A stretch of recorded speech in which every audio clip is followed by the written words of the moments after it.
हाँ, प्रिय भैया बहनों, आज हम कक्षा अष्टम की विज्ञान पहला अध्याय भारतीय वैज्ञानिकों के परिचय का अध्ययन करेंगे। इसमें प्रमुख रूप से हमारे प्रथम वैज्ञानिक कणाद का नाम आता है। आज से 400 ईसा पूर्व इनका जन्म द्वारिका के निकट प्रभास पाटन में हुआ था। उन्होंने सबसे पहले कण की परिभाषा को बताया था कि कण क्या है, कि प्रत्येक वस्तु जो है प्रत्येक छोटे छोटे कणों से मिलकर के बना है प्रत्येक, इसीलिए इनका नाम कणाद पड़ा, क्योंकि इनका प्रारंभिक नाम उलूक मुनि के नाम से जाना जाता था। उन्होंने बताया कि जब कोई भी प्रकाश की किरण किसी छिद्र के माध्यम से अंधेरे भाग में प्रवेश करती है तो उसमें बहुत छोटे छोटे से कण दिखाई पड़ते हैं। ये कण उस धूप में दिखाई देने वाले अत्यंत सूक्ष्म कण हैं और इन्होंने सर्वप्रथम बता दिया था कि इन्हें विभाजित नहीं किया जा सकता। इसके बाद में जो आधुनिक विज्ञान आई, डाल्टन आए, रदरफोर्ड आए, उन्होंने बताया आज से 2000 वर्ष पहले ही इन्होंने अपनी संकल्पना को प्रस्तुत कर दिया। पदार्थ के बारे में कणाद की अवधारणा थी कि विश्व 7 पदार्थों में विभक्त किया गया। जो भी वस्तुएं हैं हमारे यहाँ वो 7 पदार्थों में विभक्त हैं। पहली है द्रव्य, दूसरा है गुण, तीसरा कर्म, चौथा सामान्य, पांचवा विशेष और समवाय और अभाव। पदार्थों के बारे में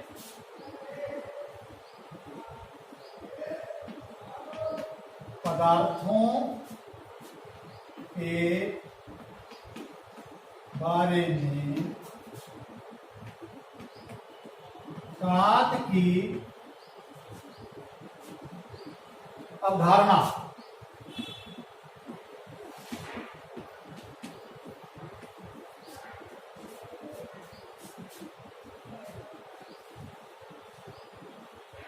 कणाद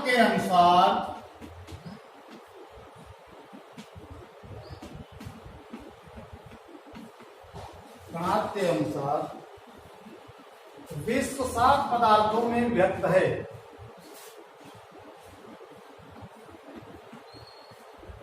विश्व 7 पदार्थों में विभक्त है। पहला है द्रव्य, दूसरा है गुण, तीसरा है कर्म, चौथा है सामान्य,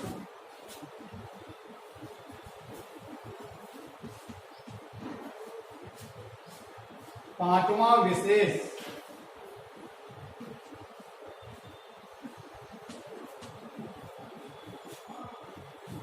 और 7वां अभाव। समवाय, छठा है समवाय शब्द है और 7वां विशेष। इस प्रकार से इन्होंने बताया कि विश्व 7 पदार्थों में विभक्त है। द्रव्य, गुण, कर्म, सामान्य, विशेष, समवाय और विशेष।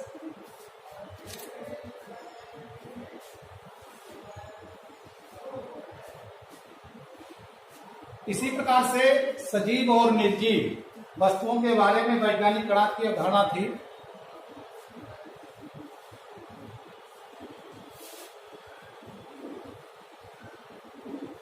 इसी प्रकार सजीव और निर्जीव प्रकृति में दो प्रकार की वस्तुएं उपलब्ध हैं, एक सजीव और दूसरी निर्जीव। ये कैसे बनी, इन वस्तुओं के बारे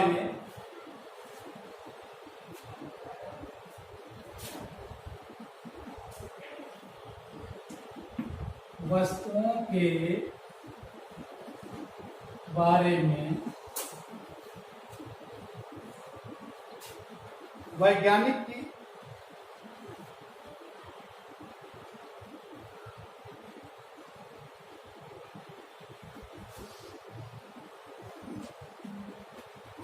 कणाद ने बताया कि ये वस्तुएं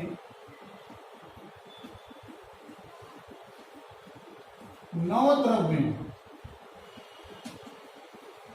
से मिलकर बनी होती है।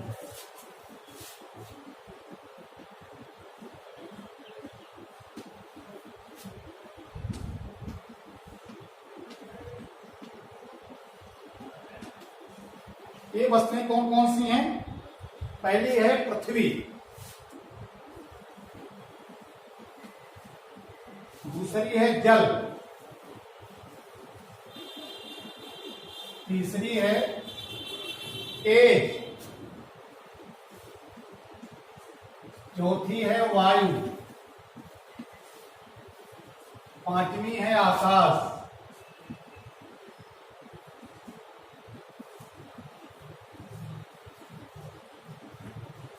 छठी है काल, चौथी है दिशा, ये सातवीं है दिशा।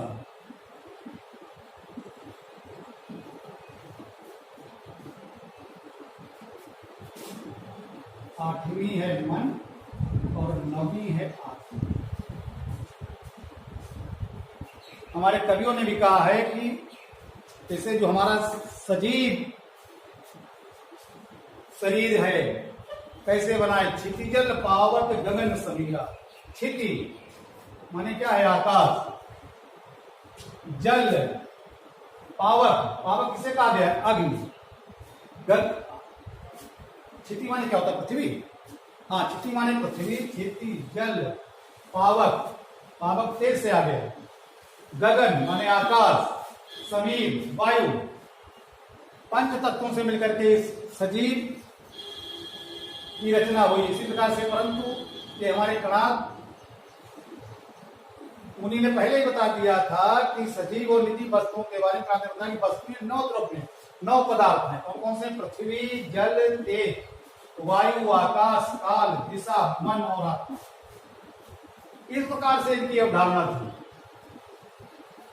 अब आज सन 2020 चल रहा है, आज से और उससे भी 400 ईसा पूर्व, मैं लगभग 2420 वर्ष पहले या 2400 वर्ष कहें, इसके पहले ही कणाद ने ये अपनी संकल्पनाएं जो प्रस्तुत कर दी थी।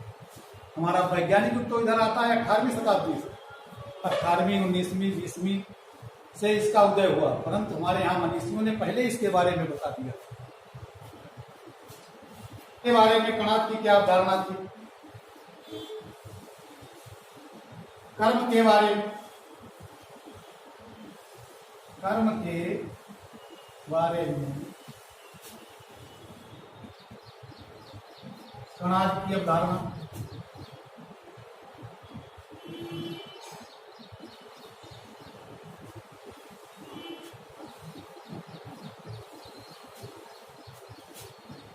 कहा कि कर्म 5 प्रकार के होते हैं। कर्म 5 प्रकार के होते हैं। कौन कौन से हैं? उत्क्षेपण, पहला है उत्क्षेपण।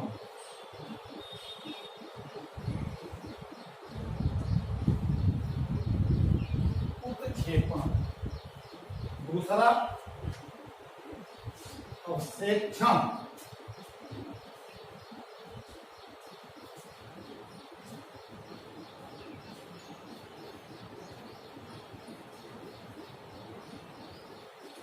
तीसरा आकुंचन,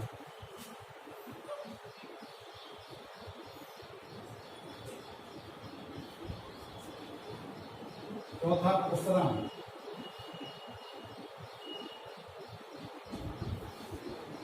और पांचवा गमन।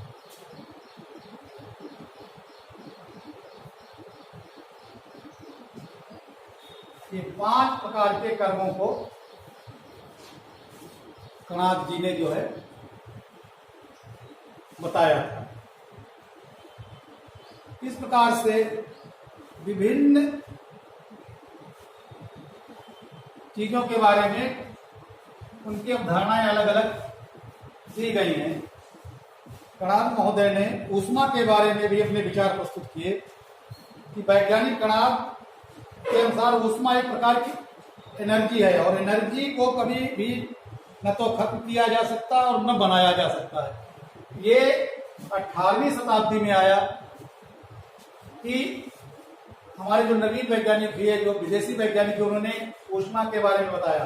परंतु आज से 2400 वर्ष पहले कणाद ने बता दिया था कि ऊष्मा जो है एनर्जी के रूप में उन्होंने स्वीकार किया और बताया कि ये तो न तो इसे नष्ट किया जा सकता है और न ही इसे उत्पन्न किया जा सकता।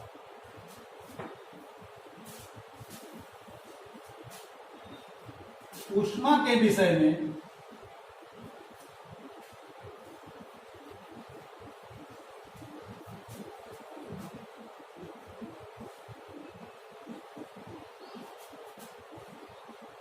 कणाद की अवधारणा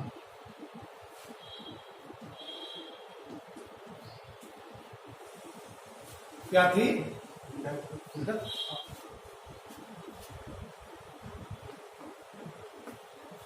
कणाद की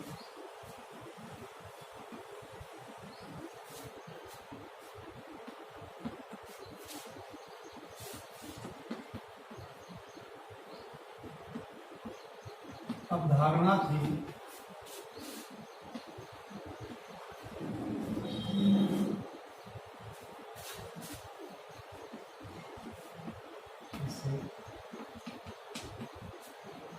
इसे न तो नष्ट किया जा सकता है और नहीं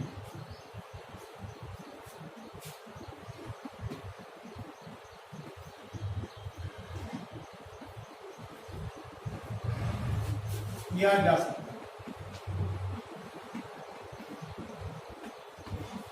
इसका केवल जो है रूपांतरण किया जा सकता है। इसे उन्होंने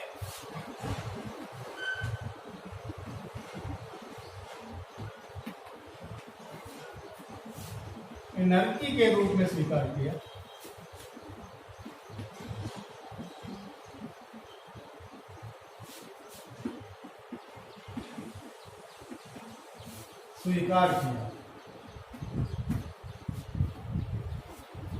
उन्होंने ये बताया कि केवल इसका रूपांतरण ही किया जा सकता।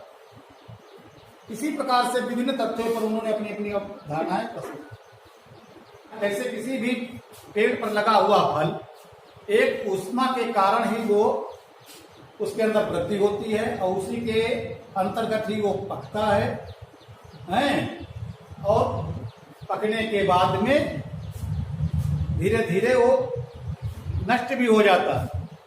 ये इस प्रकार से उन्होंने इसका उदाहरण देते हुए इस बात को स्वीकार किया। हेलो छात्रों, आज हम जो है कक्षा 10वीं से विज्ञान पाठ अध्ययन करेंगे, जिसमें कि पहला पाठ हमारा है प्रकाश।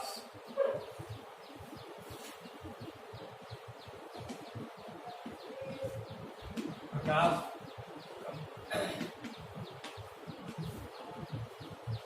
Means light. और सबसे पहले जानेंगे कि इसमें प्रकाश होता क्या है। तो प्रकाश की डिफिनेशन, प्रकाश जो है एक प्रकार की ऊर्जा है जो हमारी आंखों को संवेदित करके वस्तुओं को देखने में सहायता करता है। प्रकाश क्या है? प्रकाश एक प्रकार की ऊर्जा है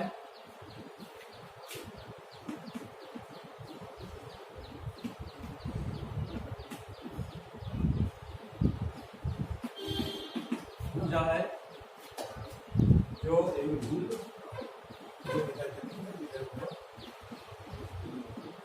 आंखों को संवेदित कर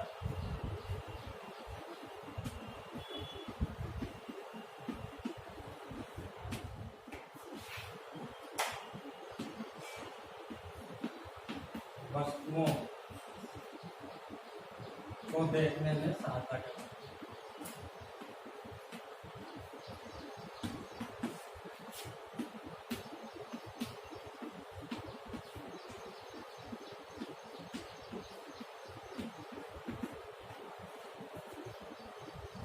और प्रकाश जो है हमें प्राकृतिक तौर पर सूर्य से भी मिलता है और मानव निर्मित वस्तुओं से भी। मानव निर्मित वस्तुएं जैसे हमारे टार्च है, मोमबत्ती है, इस टाइप से।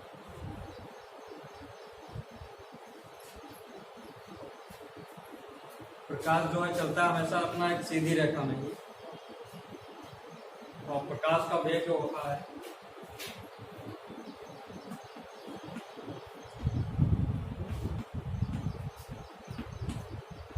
तीन गुणे 10⁸ मीटर प्रति सेकंड या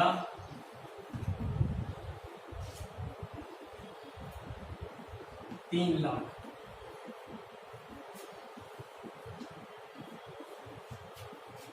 किलोमीटर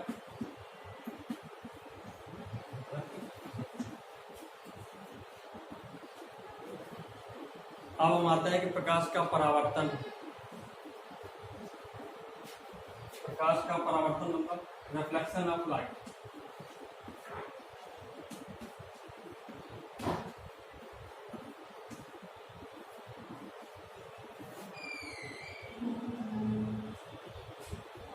जब प्रकाश जो है हमारा किसी पॉलिशदार या चिकने तल पर गिरता है तो उसका अधिकांश भाग उसी वापस लौट जाता है, और यह घटना जो है हमारी प्रकाश का परावर्तन कहलाती है।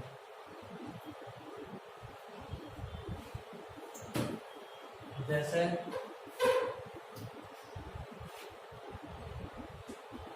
ये कोई पॉलिशदार या चिकना तल है और इस पर ये जो है प्रकाश की किरण गिर रही है, और गिरने के बाद में इससे टकराकर ये परावर्तित हो गई। इस किरण को कहते हैं आपतित किरण, और इस किरण को कहते हैं परावर्तित किरण।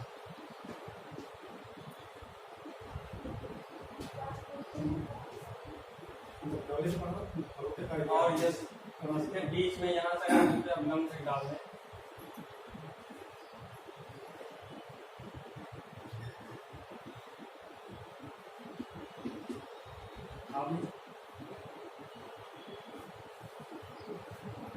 तो इसमें जो है दोनों तरफ एक कोण बन रहा होगा,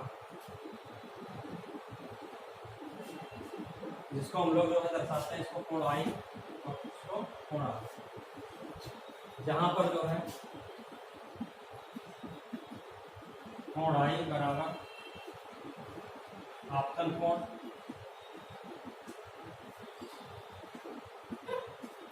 और कोणार जो है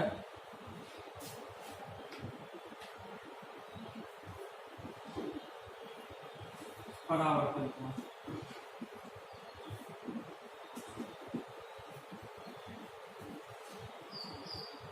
तो प्रकाश का परावर्तन क्या है? जब प्रकाश किसी पॉलिशदार या चिकने तल पर गिरता है तो उसका अधिकांश भाग वापस लौट जाता है। यह घटना हमारी जो है प्रकाश का परावर्तन कहलाता है। अब इसके नियम भी आते हैं दो, प्रकाश के परावर्तन के नियम। तो नियम हमारे वो होते हैं इसके दो। पहला नियम होता है कि आपतित किरण, परावर्तित किरण तथा अभिलंब तीनों एक ही तल में है। और दूसरा आपतन कोण तथा परावर्तन कोण का मान सदैव बराबर।